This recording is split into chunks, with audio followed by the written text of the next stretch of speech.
1800s ammunition with a little bit of a twist. And I'm going to tell you all about it right now.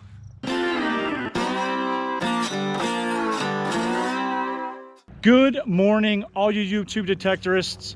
My name is Tony and this is 5280 Adventures. If this is your first time on the channel, I appreciate you stopping by, and I would love for you to be a part of the community here. You can start by going over and clicking the subscribe button, and of course make sure that you hit the bell for notifications so you can be the first one to watch when a brand new video comes out. We've got some pretty interesting history that we were able to recover today, and I'm going to show you those clips right now. Well, DK said he's got a rifle cartridge. Oh yeah. Yeah. What is that? It's got 3 things on it, right? Oh my gosh. I've never seen that markings. It's S. What is that? S. Oh, there's initials? MVS. No way. Really? MVS on the bottom? Yeah. Really? Yeah. I saw something stamped there. I've never seen one like that. MVS or SVW, I think. But that's the 54 caliber. Yeah. Military, very special. That's what it is. That's what it is. Very special. Very special. All right, do some research on that. Good job. Oh, man. Excellent. Boom. We're getting so lucky out here. We have so many different kinds of cartridges. It looks like I pulled another Spencer size. It's the 54 caliber. Oh, and DK, you saw earlier, DK pulled this one out. So we brainstormed, and rather than thinking of the obvious, we thought of all the different kinds that this could be. SAW stands for Smith & Wesson.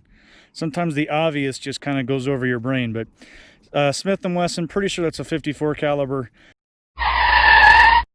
All right, I gotta stop right here and eat some crow. Apparently, while we were out hunting, I made the assumption that SAW stood for Smith & Wesson. When we got back home, did some research, it's not Smith & Wesson. So after the clip here, I'm gonna show you a little bit about the history of where that cartridge came from and actually what it means. So make sure you continue to watch here, and then I hope you enjoy the history clip.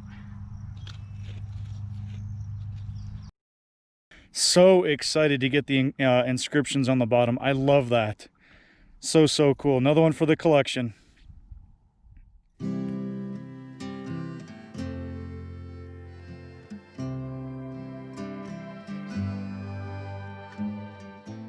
DC Sage Company was formed in 1861 in Middletown, Connecticut, and later became the Sage Ammuntion Works in 1864. The business fell off after the close of the Civil War, and the company ceased to do business about 1866 or 1867. The building used by the company is now occupied by the Middletown Hardware Company. They produced and supplied the Army Ordnance Department with the newer 50 caliber carbine cartridges in January 1866. This post-war rimfire cartridge, produced for the model 1865 Spencer Carbine, was also known as the 5650 Spencer round, supplied to the government. These cartridges were head-stamped by Sage Ammuntion Works with the mark SAW variation on the base. With the end of the Civil War, demand for ammunition by the government fell off, and the company, which produced no metallic ammunition other than the 2 Spencer rounds, was forced to close. In its early stages as DC Sage Company, they gained their most popularity when they began producing skin cartridges. First, the name is somewhat misleading because skin cartridges were not really made of skin. They were actually made of animal gut, mostly cattle, sheep, and pig intestines. The intestines were first soaked in a weak solution of potassium hydroxide, which removed the fat and inner mucous membrane from the gut and prevents further putrefaction. The intestines were then beaten thin and stretched over formers made of wood or metal to dry out. After drying out, the intestines would form seamless cases that could be filled with black powder. The cases were formed as conical shapes so that they could be easily dropped into the chamber of a revolver or a rifle for faster loading. The cases were then treated with a combustible chemical such as potassium nitrate so that they would burn during ignition and leave very little residue behind in the chamber. After filling the cases and adding the bullets, The cartridges were then treated with a little shellac varnish to make them water resistant. Skin cartridges were used mainly in Colt revolvers and also in the Sharps rifle. They were famously used by Colonel Burden's sharpshooters during the Civil War.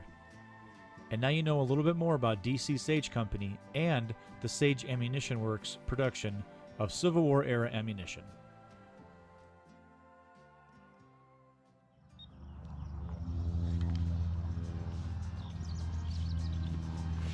All right, there's not a lot of information about Sage Ammunition Works, but what I was able to find was quite interesting for sure. If you guys enjoyed that history clip, go ahead and leave me a comment down below and let me know what you really enjoyed about it. I appreciate all the support from the channel. There's a couple of videos right here. You're gonna wanna click on this top one. That's my best video that's come out so far about this area. And the ones down here, that's an entire playlist of all the metal tech that we've done out in this area. Please click on that, continue watching, and you can catch up and see everything that we've done out here. I appreciate all the support, guys, and as always, I will see you on the next adventure. Take care.